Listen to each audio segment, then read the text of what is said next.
Now that we've learned to recognize a three-part song form, which I'm sure we have, I think we're ready to take the plunge into sonata form itself, because a typical sonata movement is really only a more expanded version of a three-part song form, even to the balancing of its two A sections on either side of the central B section. And here's where those nasty roadmap names come in. I'm sorry, but they have to. The first part, or A section, is called the exposition. And this is where the themes of the movement are stated for the first time, or exposed, if you will, therefore the word exposition. This is then followed by the B section, in which one or some or all of those themes are developed in different ways, and so it is called the development section. And finally, just as you expected, we get the A section stated again. And this third part is usually called, watch out, the recapitulation. Now that's a tough one, and actually I'm not too crazy about these terms either, but what can we do? We have to use the words that are most commonly used in order to be understood, so I guess we're stuck with those words exposition, development, and recapitulation for our ABA. But whatever words we use, the idea of those three parts is still clear and simple. That feeling of balance we get from two similar sections, A and A, situated on either side of the central development section, just as the ears are situated in balancing positions toward the nose. But you remember I said that there were two main secrets to the sonata. There's balance and contrast. And this idea of contrast is just as important as the other idea of balance, because it's what gives the sonata its drama and its excitement. Now, how does this contrast take place?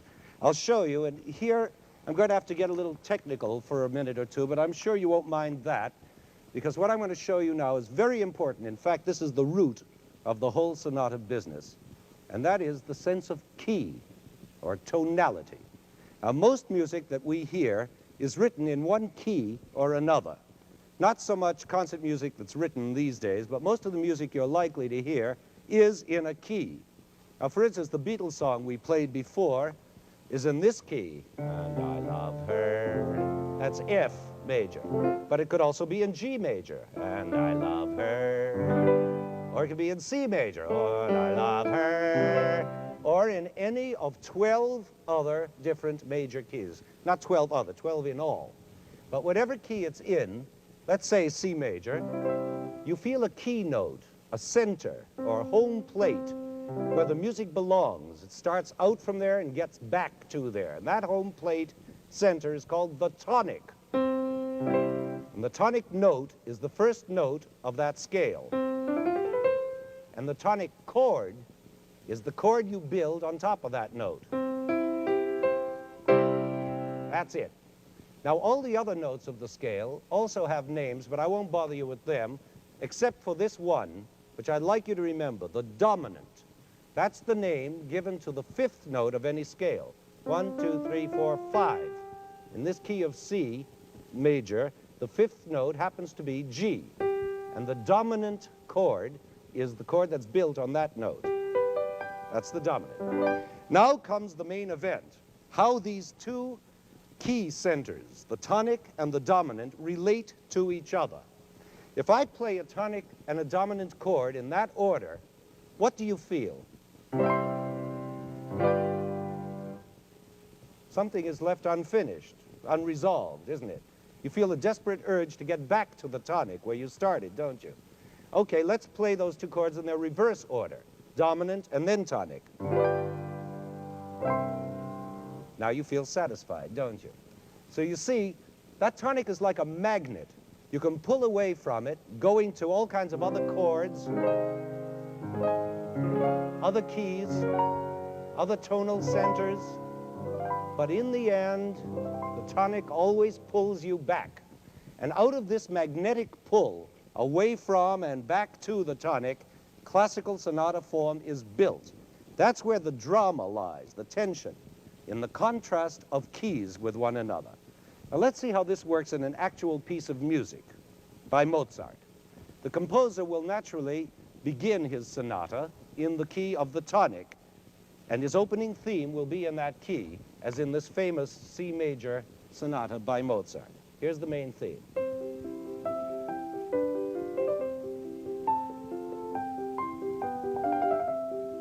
But now, like a magician, he begins to lure us away from the tonic to a new key, to the dominant.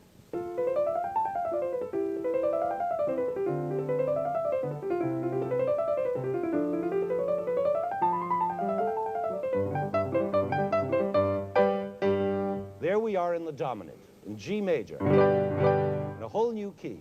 And in this new key, Mozart gives us a new theme, his second theme, which goes like this.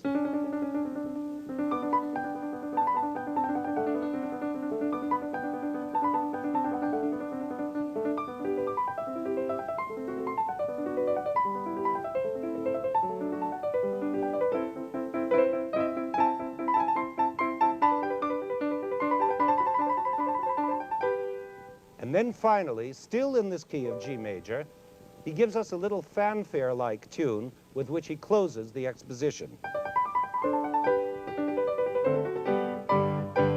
So there we are, solidly established in the dominant key of G major, and the exposition part of this movement is over. Now, at this point in the classical sonata, we usually bump smack into a repeat sign, which means go back to the beginning and play that whole A section or exposition that you've just heard all over again. It's just like the Beatles song. You remember A, B, A. You repeat that first section. And so for the second time, we hear the full exposition, first theme, second theme, and closing theme, starting in the tonic and winding up in the dominant. But there's no point in playing it all over again for you now. You've just heard it. So we'll go on to the next section. Now, actually, this whole exposition we just heard is like the first act of a drama, the drama of running away from home, of pulling away from that magnet we call the tonic. And now the next act coming up, which is the development, intensifies that drama, that wandering away even farther from home, through even more distant keys, and then finally giving in and coming home in the third act, or recapitulation. That's the drama of it all. So in the second part, or development section of this Mozart sonata, the composer lets his imagination roam free. The themes he has stated in the exposition wander around in one foreign key after another, like a trip around the world. Now, because this particular sonata of Mozart is such a short one, the development section is also very short. In fact, the only theme Mozart does develop is that little fanfare tune we just heard, the closing theme of the exposition. But now in the development, he puts it through its paces like this.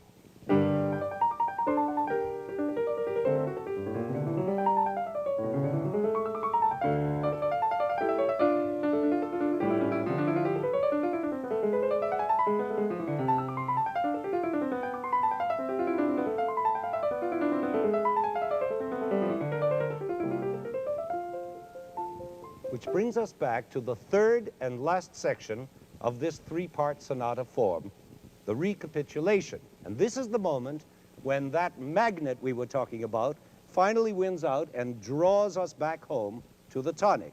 And the whole exposition is repeated or recapitulated. Only this time we must hear it all in the tonic key, even the second theme and the closing theme, which we originally heard in the dominant, so that when the movement is over, we are safely at home in C major, where we began. Now, of course, Mozart, like all geniuses, is full of surprises. He doesn't always play the game according to the rules. In fact, he often gives us much more pleasure by breaking rules than by obeying them. And in this C major sonata of his, he does just that. Where the recapitulation should be in the tonic, in the key of C, Mozart holds out on us. He is still resisting that magnet of the tonic, C major, and instead he gives us the recapitulation in the unexpected key of F.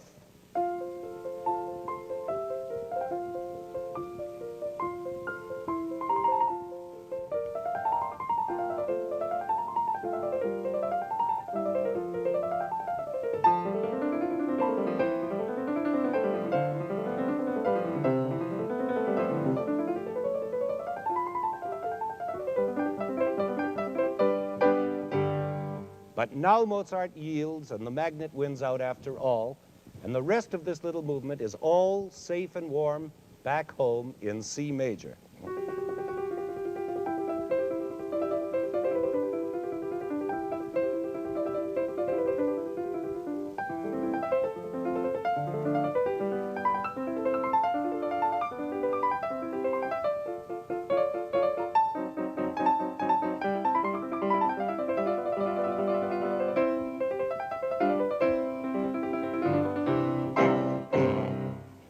Now, that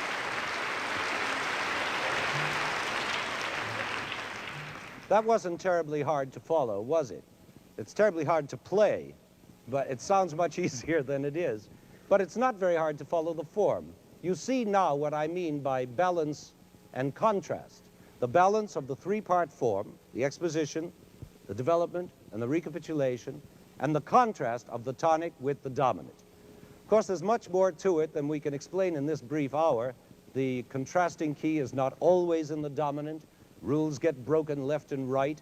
And then there's that whole business of introductions and codas, which means extra sections at the beginning and end of the movement. But you've got plenty of time to learn about those. What matters now is that you see the two main things, the magnetic effect of the tonic and the ABA form. And armed with only that information, you should be able to recognize and follow any classical sonata form movement. Now, just to see if I'm right, I'm going to throw you a curve and play for you the last movement of Prokofiev's Classical Symphony, which is a modern work, but a deliciously spoofing imitation of the 18th century classical sonata form. It has an exposition consisting of a first theme in the tonic, a second theme in the dominant, and a closing theme in the dominant. Then that whole exposition is repeated exactly. Then there's a development section in which these themes are tossed around. And then finally the recapitulation, which is the whole exposition again, only all in the tonic. It's a perfect example of sonata form at its simplest and clearest. A, B, A. See if you can follow it.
Now, I hope I was right in thinking that you were able to follow the form of that movement by Prokofiev.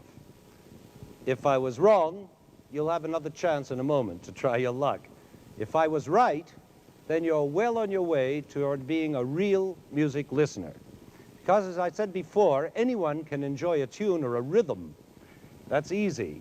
But to enjoy the form of a piece of music is much harder. Then you have to be a real music listener. But a real music listener can see or hear the form of a piece just as clearly as a person can see the form of a bridge. Now, confident that you are all new experts on the subject of sonata form, we are going to keep our promise and play for you again the opening movement of the Jupiter Symphony with which we began this program, that great C major symphony. Only this time, because this movement is so much more expanded, fully developed and elaborate than the movements we've been listening to, we have decided to enlist the aid of these 9 young students from the Mannes College of Music who are holding up blank signs at the moment. Now, what they're going to do is, as the music unreels itself and each new section comes up, these 9 charming youngsters who, as you can see, have formed for you a very clear 3-part form already, are going to announce each section in turn by turning the sign around. And if any of you still have doubts about the sonata form, these sign bearers should clear them up for you. The only other thing I have to tell you about before we play is that for reasons of time, we will not obey the repeat sign at the end of the exposition. So instead of being Beatles, A-A-B-A, we're going to be just plain A-B-A. Otherwise, you're on your own, and I hope you do indeed hear this piece now with new ears.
From Philharmonic Hall in Lincoln Center, the season's first New York Philharmonic Young People's Concert with Leonard Bernstein has presented a program titled What is Sonata Form?, featuring movements from the Jupiter Symphony by Mozart, the Classical Symphony by Prokofiev, and Michaela's aria from Carmen with Veronica Tyler, soprano soloist. This program was recorded in Philharmonic Hall and produced and directed by Roger Englander.